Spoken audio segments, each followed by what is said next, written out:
Friends, welcome to me and my life. இன்றைக்கி நம்ம சேனலில் என்னோட ரொட்டீன் விலாக் தான் நான் உங்களோட ஷேர் பண்ணிக்க போகிறேன்.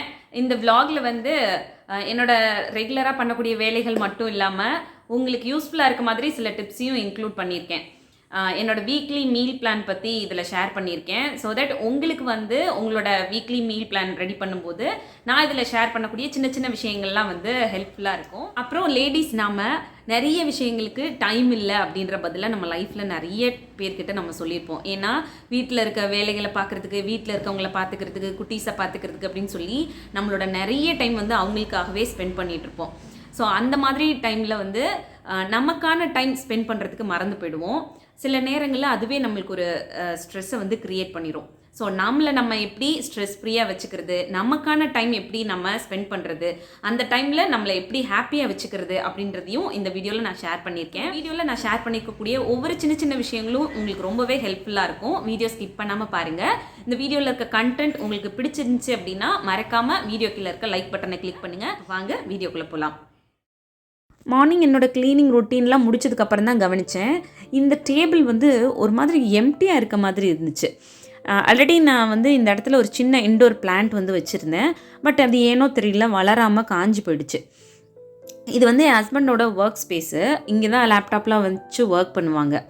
ஸோ அந்த இடம் வந்து கொஞ்சம் ப்ளசண்ட்டாக இருந்தால் ஒர்க் பண்ணுறவங்களுக்கும் கொஞ்சம் நல்லா இருக்குமே அப்படின்றதுனால ஸோ அந்த இடத்துல சின்னதாக ஏதாவது டெக்கர் பண்ணலாம் அப்படின்னு சொல்லிட்டு வீட்டில் வேறு எங்கேயாவது சின்ன சின்ன டெக்கர் ஐட்டம்ஸ் வச்சுருப்போம்ல, அதை எடுத்துகிட்டு வந்து இங்கே கொஞ்சம் ஆர்கனைஸ் பண்ணி பார்க்கலாம் அப்படின்னு சொல்லிட்டு ஒரு 2-3 ஐட்டம்ஸ் எடுத்துகிட்டு வந்து வச்சு பார்த்தேன். பட் ஃபைனலாக வந்து எனக்கு இப்போது வச்சுருந்தது வந்து ரொம்ப பிடிச்சிருந்தது. நம்ம வீட்டில் சின்ன சின்னதாக இந்த மாதிரி ஏதாவது ஒரு சேஞ்சஸ் பண்ணும்போது நம்ம வீடே பார்த்திங்கன்னா ஒரு மாதிரி ஃப்ரெஷ்ஷாக இருக்க மாதிரியான ஒரு ஃபீல் இருக்கும். ரொம்ப ப்ளசண்ட்டாக இருக்கும் பார்க்குறதுக்கு. ஆல்ரெடி வீட்டில் இருக்கக்கூடிய டெக்கர் ஐட்டம்ஸ் தான் வேறு ஏதாவது ரூம்ஸில் இருக்கும்ல, அதை எடுத்துகிட்டு வந்து இங்கே ஆர்கனைஸ் பண்ணும்போது பார்க்குறதுக்கு ஏதோ ரொம்ப புதுசாக அழகாக இருக்கும் அந்த இடம். நான் அப்பப்போ இந்த மாதிரி ஏதாவது சின்னதாக வீட்டில் அங்கங்கே ஆர்கனைஸ் பண்ணி வைப்பேன். அப்படி பண்ணிவிட்டு பார்க்கும்போது எனக்கு ஏதோ மனசுக்கு வந்து ரொம்ப பிடிச்ச மாதிரி இருக்கும்.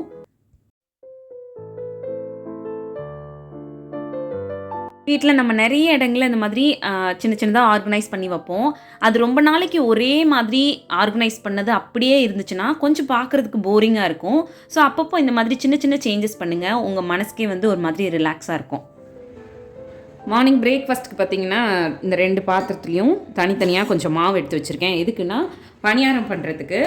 ஒரு இதில் வந்து கார பணியாரத்துக்கு ரெடி பண்ண போகிறேன், இன்னொன்றில் வந்து இனிப்பு பணியாரத்துக்கு ரெடி பண்ண போகிறேன். ஸோ கார பணியாரத்துக்கு பார்த்திங்கன்னா கொஞ்சம் பச்சை மிளகாய், சின்ன வெங்காயம் கட் பண்ணி எடுத்து வச்சுருக்கேன், கொஞ்சமாக கருவேப்பிலை, தேங்காய் பீசஸ் வந்து ரொம்ப சின்ன பீசஸாக கட் பண்ணி எடுத்து வச்சுருக்கேன், கொஞ்சம் சீரகம், மஞ்சள் தூள். இந்த மஞ்சள் தூள் வந்து ஆப்ஷனல் தான், நம்ம விருப்பப்பட்டால் சேர்த்துக்கலாம். எல்லாத்தையும் சேர்த்து மிக்ஸ் பண்ணி வச்சுட்டு கார பணியாரத்துக்கு மட்டும் கொஞ்சம் தண்ணி விட்டு அந்த மாவில் கலந்து வச்சிட்டோம்னா கரெக்டாக இருக்கும் நம்ம பணியாரம் ஊற்றும் போது. நம்மளோட டே டு டே லைஃப்பில் பார்த்திங்கன்னா நம்மளோட வீட்டு வேலைகளாக இருக்கட்டும், ஆஃபீஸ் ஒர்க்காக இருக்கட்டும், வீட்டில் இருக்கவங்களை கவனிச்சுக்கிறதா இருக்கட்டும், குட்டீஸ் இருக்காங்க வீட்டில் அப்படின்னா அவங்கள நம்ம கேர் பண்ணிக்கிறதா இருக்கட்டும், இப்படின்னு அவங்க எல்லாருக்குமே நம்ம நிறைய டைம் வந்து ஸ்பெண்ட் பண்ணிக்கிட்டே இருப்போம். பட் நமக்கான டைம், லேடிஸ்க்கான டைம் வந்து ஸ்பெண்ட் பண்ணுறதுக்கு நம்ம மறந்தே போயிடுவோம் சில நேரங்களில். எனக்கு வந்து இவ்வளோ வேலைகள் இருந்துக்கிட்டே இருக்குது, இதுக்கு இடையில் எனக்கு ரெஸ்ட்டே கிடைக்க மாட்டுது அப்படின்னு சொல்லி நீங்கள் உங்கள் ஃப்ரெண்ட்ஸ்கிட்டேயோ ஃபேமிலிலேயோ இல்லை உங்களுக்கு நீங்களே கூட யோசித்து பார்த்துருப்பீங்க. மாதிரி உங்களுக்கு ஒரு ரெஸ்ட் டைம் வேணும் அப்படின்னு நினச்சிங்கன்னா அதை நீங்கள் தான் வந்து எடுத்துக்கணும். எனக்கு வந்து அடுத்தடுத்து வீட்டில் வேலைகள் இருக்குது, அதுக்கிடையில் நான் எங்கே ரெஸ்ட் எடுக்க முடியும், எந்த டைம் வந்து எனக்கு ரெஸ்ட் இருக்க போகுது அப்படின்னு யோசிச்சிங்கன்னா அது வந்து உங்களோட மிஸ்டேக் தான். உங்களுக்கான டைம் நீங்கள் கொடுக்கலன்னா வேறு யார் உங்களுக்கு கொடுப்பாங்க சொல்லுங்கள்? நம்மளோட டைமை நாம் தான் எடுத்துக்கணும். ஸோ உங்களுக்கு வீட்டில் எவ்வளோ வேலைகள் இருந்தாலும் உங்கள் உடம்பாக இருக்கட்டும், உங்களோட மைண்டாக இருக்கட்டும், ஒரு ரெஸ்ட்டு கேட்குது, ஒரு ரிலாக்ஸ்டாக இருக்கணும் அப்படின்னு நினைக்கிதுன்னா உடனே இருக்க வேலைங்களை கொஞ்சம் ஒரு 10 நிமிஷமோ 1/4 மணி நேரமோ இல்லை ஒரு அரை மணி நேரமோ அப்படியே விட்டுட்டு உங்களுக்கான டைமை கொடுங்க. அந்த டைம் கொடுத்து நீங்கள் கொஞ்சம் ரிலாக்ஸ் ஆனதுக்கப்புறம் இல்லை நீங்கள் ஒரு ரெஸ்ட் எடுத்ததுக்கப்புறம் திருப்பி நீங்கள் வேலைகளை ஸ்டார்ட் பண்ணுங்கள். இன்னும் ஃபாஸ்ட்டாக ஸ்டார்ட் பண்ணுவீங்க, வீட்டில் இருக்க வேலைகளை இன்னும் பிரிஸ்காக பண்ணுவீங்க. ஸோ உங்களுக்கான டைம் வந்து உங்களோட பாடியாக இருக்கட்டும், உங்கள் மைண்டாக இருக்கட்டும், ரெஸ்ட் கேட்குது அப்படின்னா உடனே கொடுங்க. சரி, இந்த ரெஸ்ட் எடுக்கிறது அப்படின்றது என்னென்னா தூங்குறது மட்டும் கிடையாது. நீங்கள் சும்மா உங்களுக்கு பிடிச்ச விஷயங்கள் பண்ணுறது கூட உங்களோட மைண்டை வந்து ரிலாக்ஸ் பண்ணும். உங்களோட ஒரு நாள் அந்த 24 ஹவர்ஸில் ஒரு ½ உங்களுக்காக டைம் ஸ்பெண்ட் பண்ணுறது. அந்த ½ உங்களுக்கு பிடிச்ச புக்ஸை அப்படியே சேரில் சாஞ்சிட்டே அழகாக உட்காந்து படிக்கிறது, இல்லை உங்களுக்கு பிடிச்ச சாங்ஸ், உங்களுக்கு பழைய சாங்ஸ் ஏதாவது பிடிக்கும், இல்லை உங்களுக்கு சின்ன வயசில் ஃபேவரட்டான சாங்ஸ் ஏதாவது இருக்கும், அதெல்லாம் எப்போவாவது நீங்கள் டிவியில் போட்டால் கூட ஓடி போய் பார்ப்பீங்க அப்படின்னா, அந்த மாதிரியான ஒரு பிளேலிஸ்ட் வச்சு அதை கொஞ்சம் நேரம் உட்காந்து கேட்குறது. இல்லை ட்ராயிங் பண்ணுறது பிடிக்கும், கிராஃப்ட் பண்ணுறது பிடிக்கும் அப்படின்னா, இந்த மாதிரி ஏதாவது உங்களுக்கு பிடிச்ச விஷயங்கள் நீங்கள் அதை பண்ணிங்கன்னா ஒரு மாதிரி ரிலாக்ஸாக ஃபீல் பண்ணுவீங்க, ஹாப்பியாக ஃபீல் பண்ணுவீங்கன்னு இருக்கும்ல. அந்த விஷயத்த ஒரு ½ பண்ணி பாருங்கள். அந்த டே ஃபுல்லாக உங்களுக்கு ஃப்ரெஷ்ஷாக இருக்கும். நம்மளில் சில பேர் பார்த்திங்கன்னா, எனக்கு ரெஸ்ட் எடுக்கிறதுக்கு டைமே இல்லைன்னு அடிக்கடி சொல்லிகிட்டே இருப்போம். ஆனால் யோசிச்சு பாருங்கள், ஒரு நாள் வந்து 24 ஹவர்ஸ் இருக்குது. அந்த 24 ஹவர்ஸில் ஒரு ½ நம்மளுக்கு கிடைக்காதா என்ன? அதெல்லாம் நிறைய டைம் வந்து நமக்கு கிடச்சிருக்கும். பட் நம்ம தான் அதை வந்து சரியான வழியில் யூட்டிலைஸ் பண்ணியிருக்க மாட்டோம்.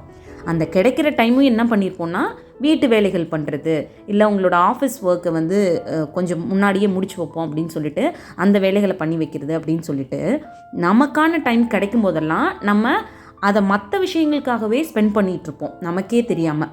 ஸோ அதனால் உங்களுக்கு ஒரு டைம் கிடைக்குது அப்படின்னா உடனே வீட்டில் இருக்க ஏதாவது ஒரு வேலையை பண்ணலாமா அப்படின்னு சொல்லி நீங்களாக இழுத்து வைக்காதீங்க. அந்த டைமை உங்களுக்காக ஸ்பெண்ட் பண்ணுங்கள்.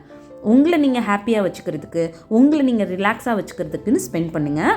இந்த மாதிரி ரெகுலராக உங்களுக்கான ஒரு டைம் வந்து நீங்கள் ஸ்பெண்ட் பண்ணும்போது உங்களுக்குள்ளேயே நிறைய பாசிட்டிவான சேஞ்சஸ் வர ஸ்டார்ட் ஆகும். அதை நீங்களே வந்து ஃபீல் பண்ண ஆரம்பிப்பீங்க. ரெஸ்ட் வேணும்னு நினச்சி உங்கள் வேலையெல்லாம் முடிச்சுட்டு பெட்டில் போய் அப்படியே கொஞ்சம் நேரம் சாஞ்சு தூங்கலாம் அப்படின்னு நினைப்பீங்க. போய் பெட்டில் படுத்ததுக்கப்புறமா மொபைல் எடுத்து ஏதாவது ஸ்க்ரால் பண்ணி பார்த்துட்டே இருக்குது, இல்லை லேப்டாப் ஆன் பண்ணி அதில் ஏதாவது சர்ச் பண்ணிகிட்டு இருக்குது, இல்லை டிவி ஆன் பண்ணிவிட்டு அதை பார்த்துக்கிட்டு இருக்குது அப்படின்னு சொல்லிட்டு உங்களை நீங்கள் டைவர்ட் பண்ணிக்கிட்டே தான் இருப்பீங்களே தவிர நீங்கள் ரெஸ்ட் எடுக்க வந்த வேலையை வந்து பண்ணவே மாட்டீங்க. அந்த மாதிரி இருக்கும்போது இன்னுமே உங்களோட பாடியும் மைண்டும் டயர்டாக தான் செய்யும். உங்களுக்கு வந்து அந்த ப்ராப்பரான ரெஸ்ட் வந்து கிடைக்காது. ஸோ அதனால் எப்போவும் ரெஸ்ட் எடுக்கணும்னு நினச்சி பெட்டில் சாஞ்சிங்கன்னா, இல்லை ஒரு சோஃபாவில் சாஞ்சு படுத்துருந்தீங்க அப்படின்னா அந்த வேலையை மட்டும் பாருங்கள். உங்களை சுற்றி டிவைஸ் ஆன் பண்ணி வச்சுக்கிட்டு அதில் கவனம் செலுத்துறதை அவாய்ட் பண்ணுங்கள். அந்த மாதிரி இருக்கும்போது உங்களுக்கு ஒரு ப்ராப்பரான ரெஸ்ட் கிடைச்ச ஃபீல் இருக்கும். இந்த மாதிரி நல்லா ரிலாக்ஸ்டாக ஃபீல் பண்ணுவீங்க. ஸோ அந்த மாதிரி ஃபஸ்ட்டு ஒரு 1 வீக் ட்ரை பண்ணி பாருங்கள். உங்களுக்கான டைம் கொடுத்து பாருங்கள். அதுக்கப்புறம் என்ன மாதிரி உங்களுக்குள்ளே ஒரு பாசிட்டிவான ஃபீல் வந்துச்சு அப்படின்றத மறக்காமல் எனக்கு கமெண்ட் பாக்ஸில் ஷேர் பண்ணுங்கள். கண்டிப்பாக அந்த மாதிரி ஒரு சேஞ்சஸ் வந்து உங்களுக்குள்ளே வரும் அப்படின்னு நான் நினைக்கிறேன். இப்போ நான் என்னோடய வீக்லி மீல் பிளான் வந்து ரெடி பண்ணிகிட்ருக்கேன். ஸோ இந்த மாதிரி வீக்லி மீல் பிளான் ரெடி பண்ணி வச்சுக்கிட்டோன்னா நிறைய பெனிஃபிட்ஸ் இருக்குங்க. நம்மளோட டைம் சேவ் ஆகும். இன்றைக்கி என்ன சமைக்கலாம், நாளைக்கு மார்னிங் பிரேக்ஃபாஸ்ட்டுக்கு என்ன பண்ணுறது, டின்னருக்கு என்ன பண்ணுறது இப்படின்னு நம்ம யோசிச்சுட்டே இருக்க தேவையில்ல. ஒரு மீல் பிளான் வந்து நீங்கள் வீக்லி ஒன்ஸ் ரெடி பண்ணிட்டீங்கன்னா கடகடன்னு அடுத்தடுத்த நாளைக்கு தேவையானதை ப்ரிப்ரேஷன் பண்ணி வச்சுக்கலாம். இதில் வந்து உங்களுக்கு நிறைய டைம் வந்து சேவ் ஆகும். இந்த மாதிரி வீக்லி மீல் பிளான் ரெடி பண்ணி வச்சுக்கும்போது ரிப்பீட்டடாக ஒரே ஃபுட்டை சமைச்சு சாப்பிட்றத வந்து நம்ம அவாய்ட் பண்ணிக்க முடியும்.